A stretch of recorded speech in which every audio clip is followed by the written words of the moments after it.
नमस्कार मित्रों। तो आज हम देखेंगे जो United Nations framework convention on climate change है, जिसको शॉर्ट में यूएन एफ ट्रिपल सी के नाम से जानते हैं।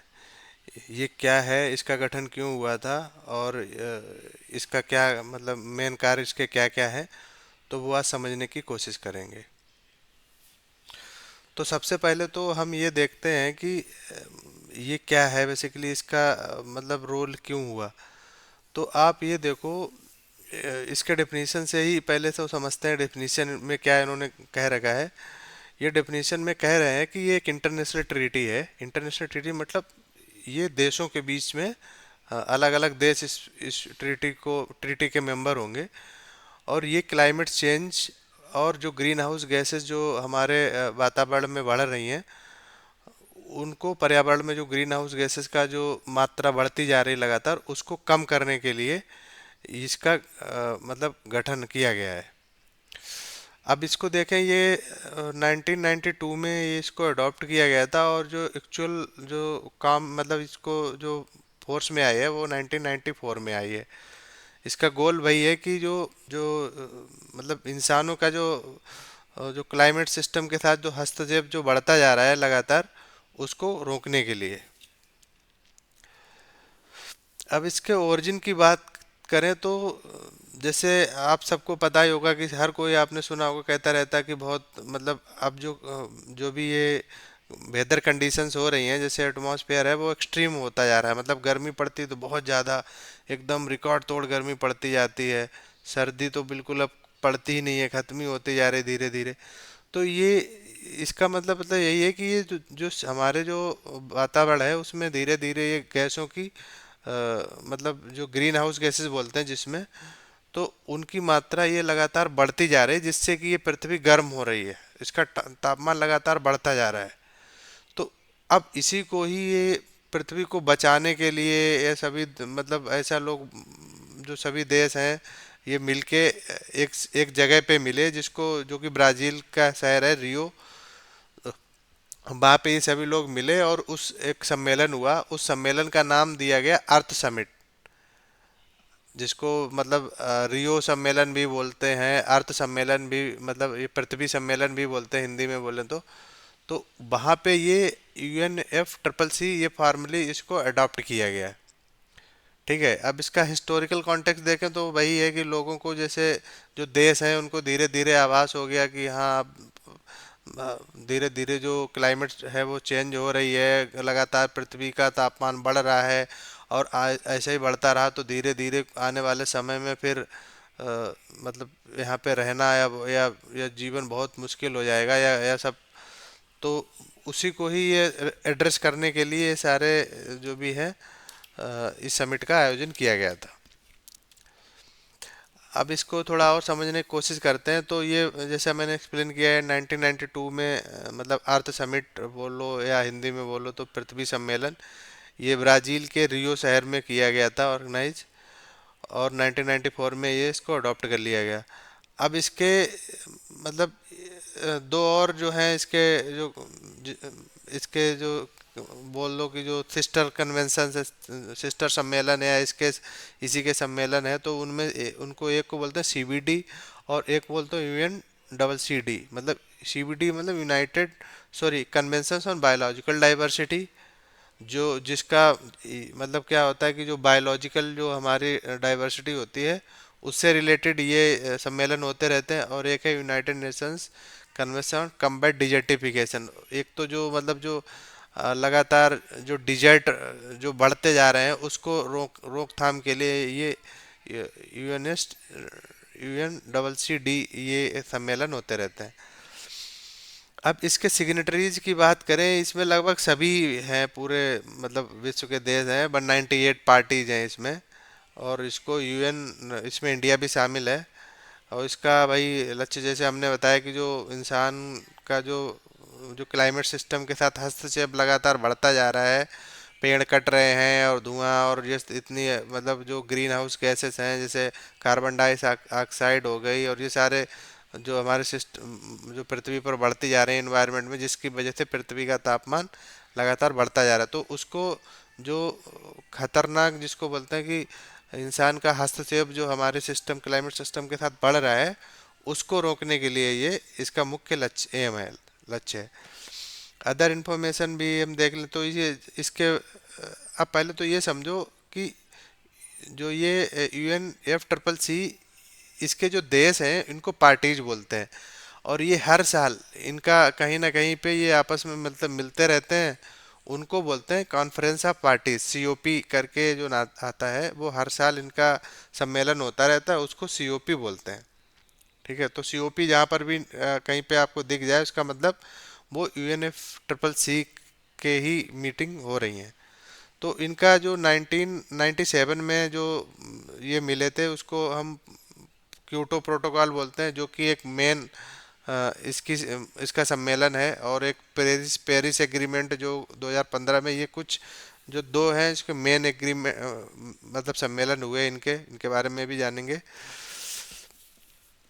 अब की माइलस्टोन की बात करें इसके इवोल्यूशन की, तो भाई क्यूटो क्यूटो प्रोटोकॉल ये 1997 में ये क्यूटो शहर में हुआ था। और ये एक मतलब इसको एक बहुत महत्वपूर्ण इसलिए माना जाता है क्योंकि ये एक लीगली बाइंडिंग एग्रीमेंट था। और इसमें इन मतलब टारगेट दिए थे कि सभी जो विकसित ये, एक तो इसमें अच्छी बात ये थी कि ये विकसित देशों के लिए लीगली बाइंडिंग थी, और जो विकसित नहीं हुए हैं, जैसे डेवलपिंग कंट्री है, जैसे इंडिया हो गया या चाइना हो गया, या फिर और भी जो अभी मतलब वो विकसित नहीं हुए, उन पे ये लीगली बाइंडिंग नहीं था। अब इसको इसको समझने की कोशिश आप ऐसे करिए कि जैसे जो विकसित देश हैं, जैसे अमेरिका हो गया या ब्रिटेन हो गया या जो अदर यूरोप की कंट्रीज हैं, वो लोग तो पहले से ही उन्होंने मतलब गैस, हम लोगों ने तो गैस नहीं छोड़ी जो विकसित, क्योंकि हमने तो फैक्ट्रियाँ इतनी लगाई नहीं। वो लोग पहले ही उनके यहाँ पे औद्योगिक जो भी था रिवोल्यूशन आ गया, इंडस्ट्रियल रिवोल्यूशन हो गया, तो उन्होंने सारी फैक्ट्रियाँ लगाई ली, पहले से ही लगा ली। उनको जितना कार्बन का उत्सर्जन करना था और जो भी था वो तो छोड़ दिए, अब उनकी चल रही है। तो हम वो तो अपने हिस्से का या जो भी समझो जितना करना था तो कर दिए। कहने का मतलब ये है कि सारा ज़्यादातर जो कार्बन का जो अभी हमारे यहाँ पे हमारे पृथ्वी के वातावरण में जितना ये गैस, ग्रीन हाउस गैसेस का मात्रा बढ़ी हुई है, वो जो इन डेवलप्ड कंट्री जिनको बोलते हैं उन्होंने फैलाई हुई है ये सब। और हम लोग जो अभी मतलब शुरू हुआ है हम लोगों का फेज, तो चाइना भी एक तरह से कहो तो वो भी एक तरह हो ही गया है विकसित, वो भी अभी काफ़ी कर रहा है।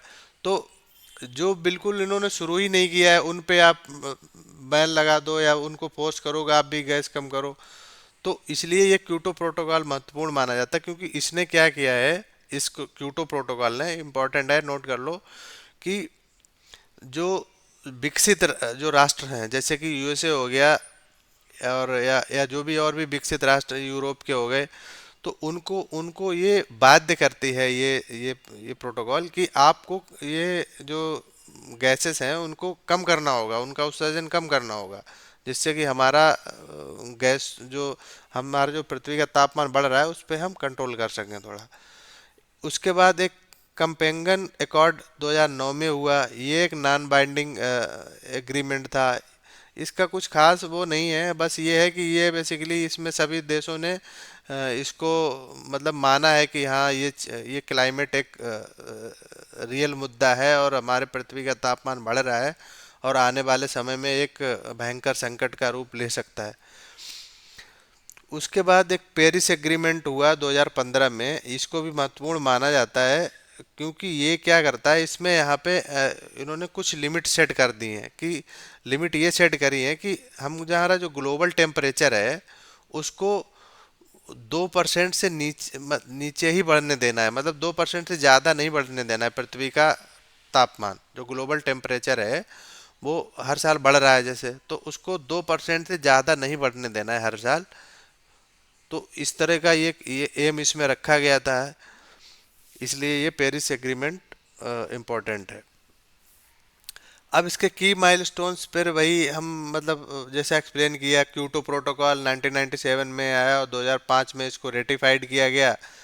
और मतलब भाई ये इसके दो पीरियड थे, 1997 से 2020 तक। लीगली बाइंडिंग एग्रीमेंट है मतलब जो ग्रीन हाउस गैस उसको कम करने के लिए किन पे है? डेवलप्ड कंट्रीज पे। Only required developed nations to reduce emission, मतलब खाली जो विकसित राष्ट्र हैं उनको ही ये फोर्स करता है कि आप कम करो। ठीक है। और इसमें क्या, इसका ओरिजिनल कमिटमेंट क्या था? टू डिक्रीज ओवरऑल, मतलब जैसे 1990 में इंडस्ट्रियल रेवोल्यूशन शुरू हुए थे यूरोप और उधर, तो उस समय जितना तापमान था उससे 5% कम करना है। तो वो तो हुआ नहीं है फिलहाल तो, लेकिन जो उसकी सिग्निफिकेंस है वो आप समझ लीजिए। पेरिस एग्रीमेंट पे आते हैं। ये 2016 में साइन किया गया पेरिस में, फ्रांस के। और ये वही है कि ये एक तरह से नॉन लीगली बाइंडिंग है। जब नॉन लीगली बाइंडिंग होता है तो फिर कोई उसको सीरियस लेता नहीं है और फॉलो भी नहीं करता है।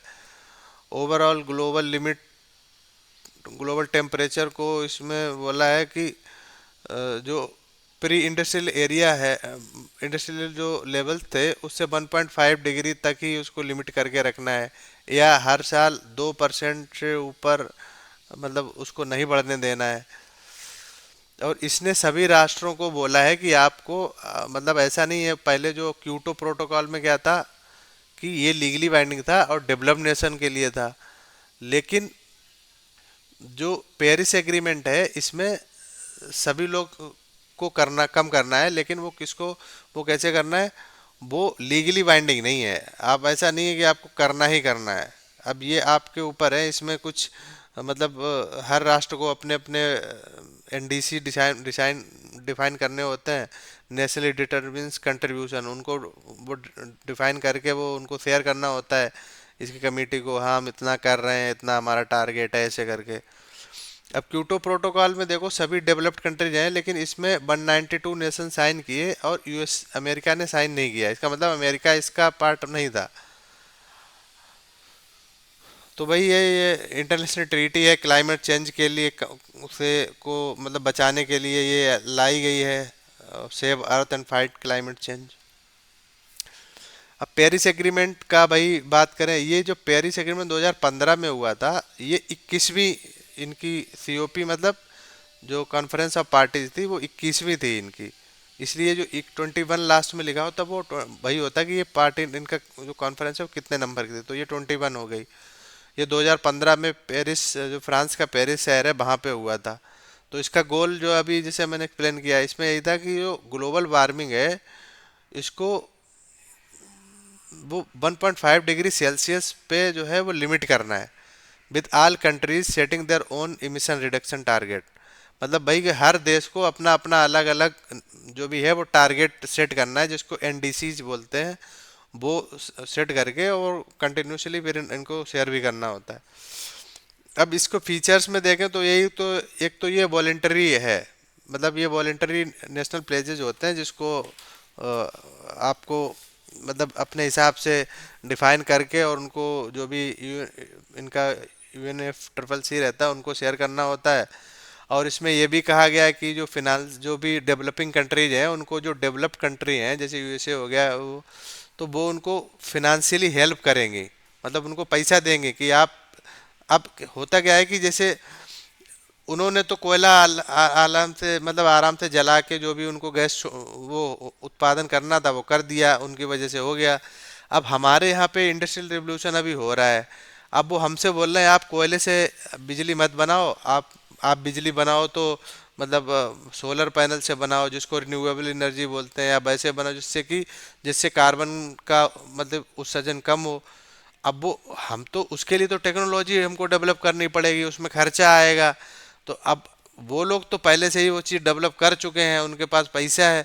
तो अब वही बोला गया कि आप हमको थोड़ा पैसा उसमें से शेयर करो और हमको मदद करो टेक्नोलॉजी डेवलप करने में, जिससे कि हम अपने यहाँ पे वो चीज़ को डेवलप कर सकें। तो फिर धीरे धीरे हम भी उसको जो कार्बन का जो जो मात्रा उत्सर्जन है उसको कम करेंगे। तो पेरिस का एग्रीमेंट का मेन यही था। अब रोल ऑफ सीओपी जैसे हमने बताया, तो सीओपी को आप समझ लो, सीओपी मतलब क्या हो गया कि जो जितने देश हैं, जो यूएनएफ ट्रिपल सी के जितने देश हैं उन देशों को पार्टीज बोलते हैं। और उनको जो आपस में उनका जो सम्मेलन होता है, आपस में जब वो मिलते हैं हर साल मिलते हैं, तो उसी को बोलते हैं सीओपी। ठीक है।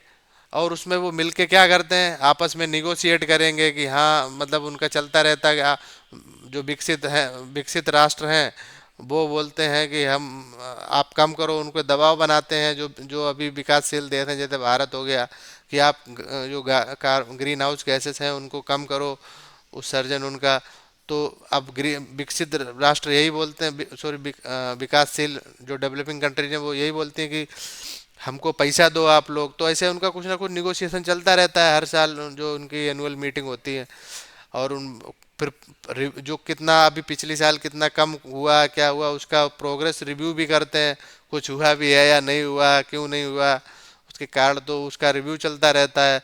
और उसको आगे कैसे एक्शन लेना है उसको मजबूत करने के लिए, इस पे सारा ये सब डिस्कशन चलता रहता है उनकी मीटिंग में जो भी होती है। अब जो जो इसकी महत्वपूर्ण जो कान सम्मेलन हुए उन पे नज़र डाल लेते हैं। तो एक तो सीओपी जो 3 हुआ था जिसको क्यूटो शहर में हुआ था, तो क्यूटो प्रोटोकॉल बोलते हैं इसको, ये 1997 में आया था। इसका भाई मैंने समझा इसमें मेन क्या है, ये लीगली बाइंडिंग था। और ये किन के लिए था, डेवलप्ड कंट्रीज के लिए था। इसमें डेवलप्ड कंट्रीज के लिए कुछ नहीं था। फिर आया COP 15 कोपेंगन अकॉर्ड, ये कुछ खास नहीं है, मतलब आप नोट कर लो, ये 2015 में हुआ था। COP 21 ये इम्पोर्टेंट है, इसको पेरिस एग्रीमेंट, ये पेरिस शहर में हुआ था फ्रांस के। इसमें क्या हुआ था, इसमें ये हुआ कि सभी देशों को मिलके कम करना है। ठीक है। सभी देशों को मिलके जो ग्रीन हाउस गैसेस हैं उसको उनकी उत्सर्जन मात्रा को कम करना है। हर देश को अपने अपने NDCs नेशनल मतलब जो होते हैं उनके डिटर्मिनिस्टिक जो कंट्रीब्यूशंस हैं उनको अपने आप मतलब उनको अपने हिसाब से डिसाइड करने कि हम किस एरिया में कितना कैसे कम करेंगे। और फिर वो उनको शेयर करना होता है उनको, UNFCCC को, कि हाँ हम ऐसे ऐसे इतना कम करेंगे। तो ये हर साल इनका मतलब सभी देशों को कम करना है, इसमें मेन यही है। और इसमें क्या है कि फाइनेंशियल सपोर्ट की भी बात की गई है कि जो डेवलप्ड कंट्रीज हैं वो डेवलपिंग कंट्रीज को कुछ फिनेंशियल सपोर्ट देंगी, कुछ टेक्नोलॉजी शेयर करेंगे कि आप जो रिन्यूएबल एनर्जी है या जो भी है इक्विपमेंट बनाने के लिए या उनको कैसे आप डेवलप कर सके हो, तो इसमें यही कहा गया है। तो इसकी जो है यही है, COP 26 भी हुआ ये ग्लासगो क्लाइमेट पैक्ट 2021 में। अब इसके स्ट्रक्चर की बात करें UNFCCC के, तो ये बॉन शहर है जर्मनी का, वहाँ पे इसका सेक्रेटरीट है। और इसका भाई मतलब इसके दो जो है सब्सिडरीज बॉडीज भी हैं। एक तो subsidiary body for scientific and technological advice, SBST, ये जिसको बोलते हैं नाम से ही जैसे पता चल रहा है, ये क्या है, एक साइंटिफिक और टेक्नोलॉजिकल रिलेटेड जो है एडवाइस देती है अपने जो भी उसके देश हैं उनको, कि आप जैसे कुछ R&D करना है कुछ, या जो भी साइंटिफिक या टेक्नोलॉजिकल जो भी सलाह होती है वो अपने जो भी उसके देश उसमें है उनको ये साझा करते हैं कि आप ऐसे कम करो, ऐसे इस तरह से। और एक दूसरी है subsidiary body for implementation, SBI, ये उनको एक तरह से मॉनिटर और वो करती है कि आप कैसे सही से इम्प्लीमेंट कर रहे हो, आपने जो टारगेट डिफाइन किए हैं कम करने का ग्रीन हाउस गैसेस को, वो सही से इम्प्लीमेंट कर रहे हो कि नहीं, वो उसको मॉनिटर करने के लिए है। इसका मेन रोल जो है UNFCCC का तो वही है कि एक तो मतलब एक प्लेटफॉर्म प्रोवाइड कराती है कि जहाँ पे ये डिस्कशन होते हैं ग्रीन हाउस गया जो भी है हमारा अर्थ को, पृथ्वी को कैसे बचाया जा सके, हमारी क्लाइमेट जैसे लगातार जो जिसको हम ग्लोबल वार्मिंग बोलते हैं, पृथ्वी का तापमान बढ़ रहा है लगातार, उसको कैसे कम किया जाए, इस पे सारे डिस्कशन होते रहते हैं। प्रोग्रेस कितनी हुई, जो भी इन्होंने पहले टारगेट डिफाइन किए उसमें कितना कितनी प्रोग्रेस हो पाई वो मॉनिटर करते हैं। और साइंटिफिक और टेक्निकल एडवाइस क्या मतलब ऑफर मतलब कुछ सलाह देते हैं कि आप ऐसे ऐसे इसको तरह से कम करो जो भी है। तो यही सब इसमें चलता रहता है। अब इसके मेन गोल की बात करें तो वही है कि एक तो जो इंसानों का जो हस्तक्षेप बढ़ता जा रहा है क्लाइमेट सिस्टम क्लाइमेट के साथ, कहीं भी जाके अपने ही भारत में देख लो अभी आप, हर जगह कुछ ना कुछ होता रहता है। जैसे उत्तराखंड में अभी वो आया हुआ है एकदम से पहाड़ों पे लोग बहुत ज़्यादा वो करने लगे हैं, घूमने जाते हैं, और फिर उसका मतलब एक तरह से वो वहाँ के जो क्लाइमेट है उसको इम्पेक्ट कर रहे हैं, उसकी वजह से उसका जो इक्विलिब्रियम है वो बिगड़ रहा है धीरे धीरे, और वहाँ पे घटनाएं हो रही हैं। तो इसका मेन गोल यही है कि जो इंसानों का हस्तक्षेप है क्लाइमेट सिस्टम में उसको रोकना। और ग्रीन हाउस गैसेज जो बढ़ रही हैं, जो जिनकी मात्रा हमारे एनवायरनमेंट में लगातार एटमॉस्फेयर में जो बढ़ती मतलब बढ़ती जा रही है, उसको स्टेबलाइज, उसको मतलब बढ़ने से रोकना, उसको स्थिर करना एक तरह से, जिससे कि हमारी पृथ्वी का और ज़्यादा गर्म ना हो। तीसरा है कि जो मतलब जो स्ट्रेटजीज हम वर्ल्ड वाइज कुछ स्ट्रेटजीज बनाएं जिससे लोग उसको फॉलो करें, उसको अडॉप्ट करें, उसको मिटिगेशन मतलब स्ट्रेटजीज वो सब उस पे काम करते रहते हैं।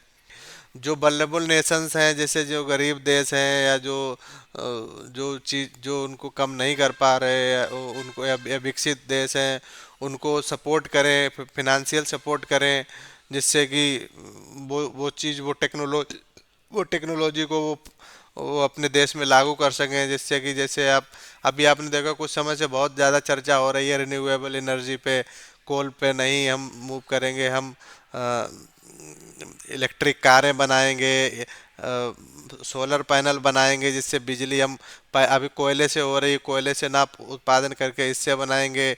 न्यूक्लियर एनर्जी पे बात होती है, न्यूक्लियर एनर्जी मतलब जैसे यूरेनियम का, जैसे आपने न्यूक्लियर फ्यूजन सुना हो, तो इसके थ्रू ये सब न्यूक्लियर एनर्जी का उपयोग करके हम बिजली बनाएंगे। ये सारे काम मतलब इसके मेन गोल्स हैं, इनको प्रमोट करना।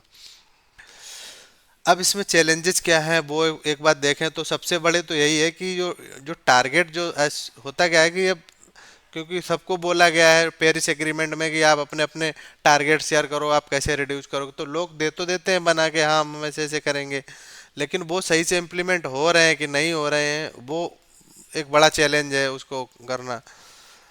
दूसरा जो डेवलपिंग कंट्रीज हैं उनको सपोर्ट की ज़रूरत है। अब जैसे मतलब भारत को ही आप ले लो, तो उनको सपोर्ट का सही से आप जैसे यूएसए हो गया या यूरोप में वो तो ऑलरेडी वो चीज़ कर चुके हैं, उनका फेज वो निकल गया कि अब उनको वहाँ पे औद्योगिक क्रांति हो गई, वहाँ पे हमारे यहाँ नहीं हुई।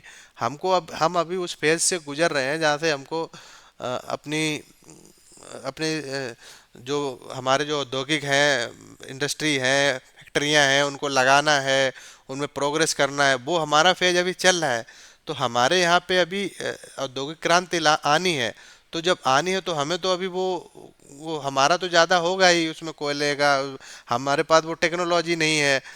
वो टेक्नोलॉजी भी वो शेयर जल्दी नहीं करते हैं। आप देखा होगा जो ये न्यूक्लियर पावर जनरेशन का जो ये सब चलता है, न्यूक्लियर रिएक्टर बनाने का, ये सब वो जल्दी टेक्नोलॉजी भी शेयर नहीं करते, दबाव भी बनाते हैं आप ग्रीन हाउस गैस को कम करो। तो वो एक चैलेंज है कि सपोर्ट नहीं मिल रहा है डेवलपिंग कंट्रीज को, और उनके साथ एक तरह से क्लाइमेट जस्टिस भी नहीं हो पा रहा है। दूसरा ये है कि जो ट्रांजिशन रिन्यूएबल एनर्जी और अडॉप्ट जो मीजर्स लेने हैं अडॉप्ट करने के लिए, तो वो भाई मैंने अभी जैसे आपको बताया कि वो चैलेंजेस आ रहे हैं उसमें, कि अब एकदम से आप तो जो विकसित है वो तो कर सकते हैं, उनके पास पैसा भी है, टेक्नोलॉजी भी है, तो उनको तो मूव होना में, और उधर पॉपुलेशन भी उतना नहीं है, तो वो तो कर सकते हैं। अब हमारे यहाँ पे इतनी पॉपुलेशन भी है, उनको सबको बिजली सोचो कि अभी तक हम हर जगह हमारी बिजली भी नहीं पहुंची है, और ये लोग बोल रहे हैं कि हमको कम करना है सब, आप नहीं कोयले से बिजली नहीं उत्पादन कर सकते, या मतलब डीजल या गाड़ियां वो कम करो। तो वो सारा उसमें थोड़ा टाइम लगेगा। तो भाई ये चैलेंजेस हैं कि हमको वो उस रिन्यूएबल एनर्जी में मूव करने के लिए, ट्रांजिशन करने के लिए उसमें मतलब थोड़ी दिक्कतें आएंगी, अभी चैलेंजेस हैं। अब आगे का रास्ता इसकी क्या है, इसको कैसे कर सकते हैं, तो पहला तो यही है कि अ, इसका इंटरेक्शन होना चाहिए, इंटरेक्शन जो है और कोऑपरेशन जो आपस में है उसको थोड़ा बढ़ाना चाहिए। आपस में जब मिलेंगे जुलेंगे डिस्कस करेंगे, तो जिससे और मतलब आगे का रास्ता आगे निकलेगा। क्लाइमेट फिनांस जो है जैसे कि उसको थोड़ा बढ़ाना चाहिए, एक फंड जो जिससे कि जो गरीब देश हैं या जो जिनके पास टेक्नोलॉजी नहीं है वो चीज़ वो उसको करके अपने यहाँ पे वो चीज़ लागू कर सकें, तो वो ये इसको वो उसको थोड़ा बढ़ाना चाहिए। टेक्नोलॉजिकल इनोवेशन हो गया, और वो उस पे जो जैसे जो कार्बन जिसको कम कर सके, वो टेक्नोलॉजी उसको इनकरेज करना चाहिए, मतलब करना चाहिए देशों के साथ मिलके। तो यही रास्ते हैं इसमें, इसके। तो कंक्लूजन की बात करें तो वही है कि UNFCCC जो है वो एक ग्लोबल क्लाइमेट एक्शन के लिए क्रिटिकल रोल प्ले करता है, और इसमें सभी देशों को कंटिन्यूस जो इनका कमिटमेंट है उसको मीट करते और टारगेट करके वो मिलके काम करना पड़ेगा। तभी हम वो चीज़ अपने लाइक पृथ्वी को आगे आने वाली जनरेशन के लिए सही से बचा के रख सकते हैं। Thank you.